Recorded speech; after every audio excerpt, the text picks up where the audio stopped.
Hello guys, welcome to the third day of our 30 days coding challenge. Today we are solving this particular problem, sum of squares of special elements. So in this case you are given a one indexed integer array nums of length n. An element nums with position I of nums is called special if I the position itself divides the n, which is the length of the nums array. So if the n percentage I is equal to 0, which means if the remainder is 0, return the sum of squares of all special elements of nums. Alright. So in example 1 it says that nums is 1, 2, 3, 4. Okay. And the output is 21. Okay. So there are exactly 3 special elements in nums. Nums at position 1. Since this position 1 okay, so this position 1 since 1 divides 4, and nums at position 2 since 2 divides 4, and nums at position 4 since 4 divides 4. Hence the sum of the squares of all special elements of nums is nums at position 1, which is basically 0, it's basically 0, and nums at position 2, which is basically the first position, which is 2, and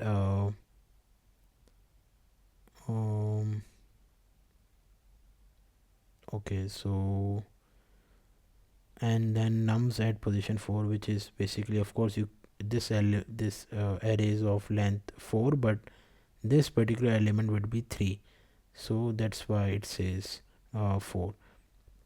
Similarly, let's see this case, like we have 2, 7, 1, 19, 18, and 3. So there are exactly 4 special elements in nums. That nums 1, since 1 divides 6, so that means 2 is, we will do the square of 2. Then nums 2, since 2 divides 6, so since I2 divides 6, so 7 will also be included, and you can see like 2 square plus 7 square.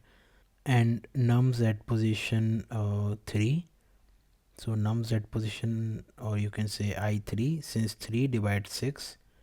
Alright, but this is not I3, this is I2.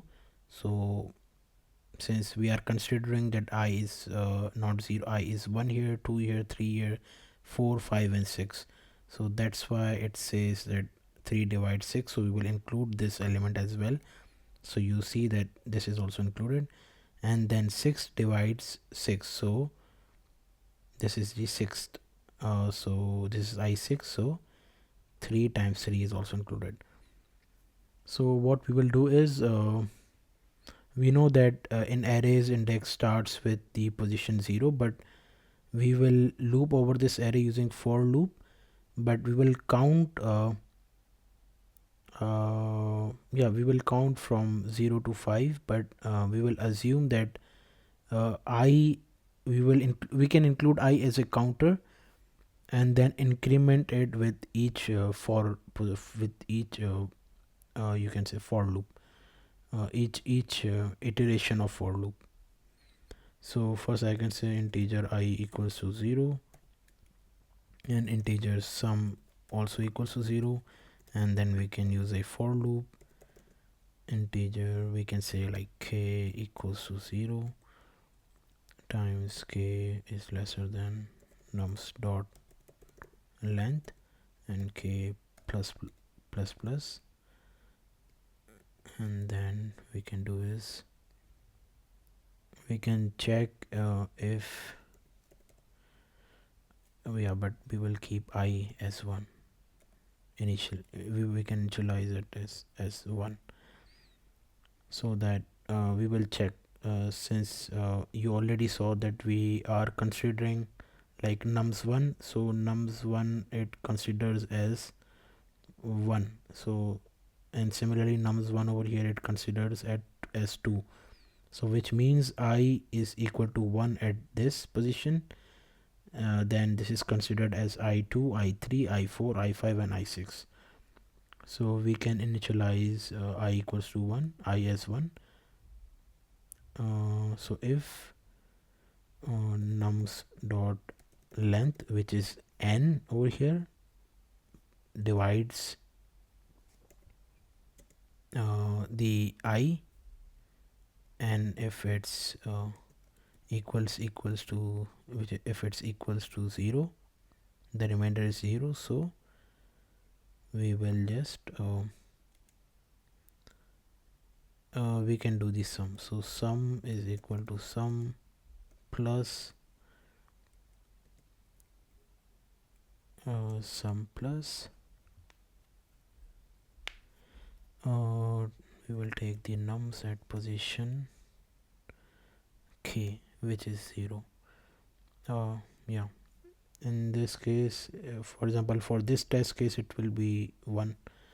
So and then after doing this we can increment I, and so basically what I'm doing is let's say that if we consider, let's say, this case, right? So I1 basically divides the length 6. So 1 percentage sign 6 would be equal to 0. That means I'm adding yeah, but yeah, over here I have to do the square. So I'll do the square. So we are basically adding the square to the sum, since it's a special element. So we are doing sum of squares. So I'll, for example, in this case, if for example if we have this array, so I is 1 and k is 0. So that's why if we know that so we will check if 6 percentage sign uh, if 6 percentage sign I, which is 1, is equals to 0, which it is. So we will include the sum nums at position k, which is k is 0. So we will get this 2 and do the square of it, 2 times 2, and add it to sum. So similarly for the next iteration also we will check if it's if I divides n, or the the length of array nums. So we will again do the square and then again add it to the sums variable. So I think it's much easier to understand this way. So I'll now return sum. I hope I didn't miss anything, and now let's run this. Okay, integer sum is, okay, I missed this semicolon.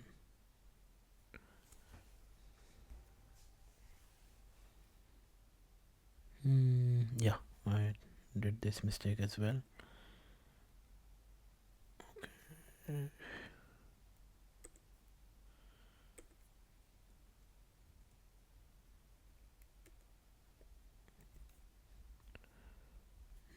Let's run it again.